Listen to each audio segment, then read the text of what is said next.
Your two options in sophomore year are AP World History and Regular World History. Both are year-long classes. The main difference between AP World History and Regular World History is that the AP World History class is preparing you for a college level test in the spring.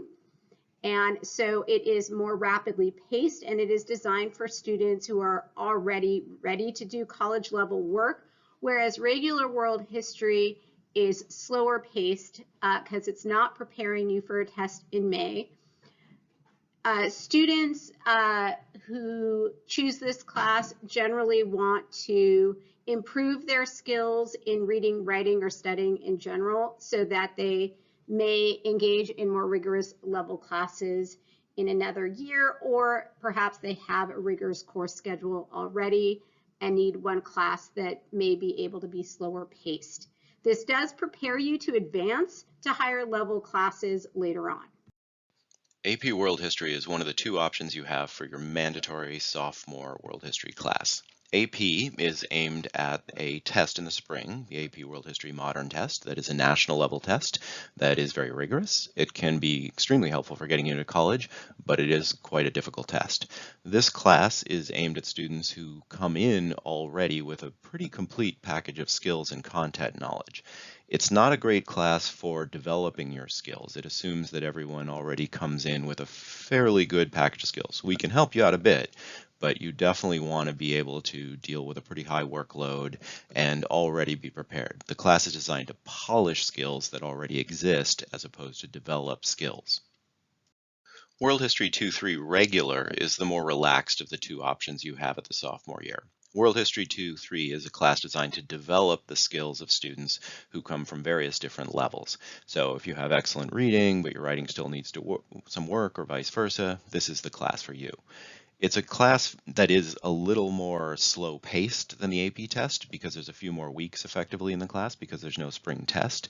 And your teacher will be aiming the curriculum at each individual students a bit more broadly than they would in an AP class, which aims at a single standard. So the teacher will tailor your particular educational materials to your level and be able to give you a bit more individual attention than they will in what is usually a much larger and more fast-paced AP class. This class will have a whole array of different levels of students because you'll have students who are trying to balance their load between, say, a bunch of difficult science and math classes without overwhelming themselves in the sophomore year, and you'll have students who have scheduling problems. So it is not a low-level class. It is a class that will be quite mixed and where the teacher will focus development on you at the level where you are at the moment. In junior year, students have two options for history: Ethnic Studies U.S. History or AP U.S. History. Ethnic Studies is a class that centers the stories of underrepresented people in history. It is more individualized for students' needs in reading and writing, so teachers can spend more time meeting students at the level they are at and focus on improving their skills in reading and writing. While AP, on the other hand, assumes that students have high-level skills coming in. Teachers cannot individualize the content by students' level. Students need to be able to meet the standard. And it culminates in a test in the spring to determine if students can achieve college credit for that class. Some considerations if you are deciding whether or not you want to take ethnic studies. It's a class that uplifts the voices and perspectives of those who are traditionally silenced in American history.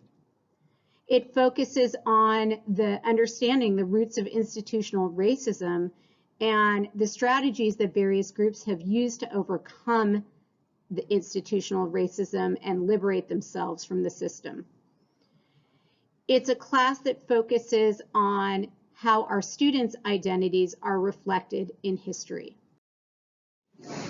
AP is more like an overview intro-level college class where you get an overview of the nation's history, the key people and events and decisions that shape modern America. So if you come in ready to engage in college level readings, sources, and assignments, this class will be much easier than if you are struggling with those kinds of assignments in your reading and writing classes in previous years.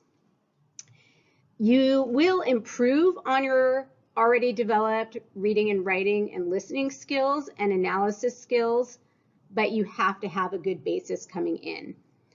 So if you're up for the high level expectations of an AP level course, then this is probably the class for you.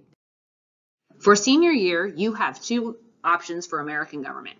One is AP Government and Politics, a 1-credit full year class. The other option is American Government and Econ, which is a half credit and 1 semester class only.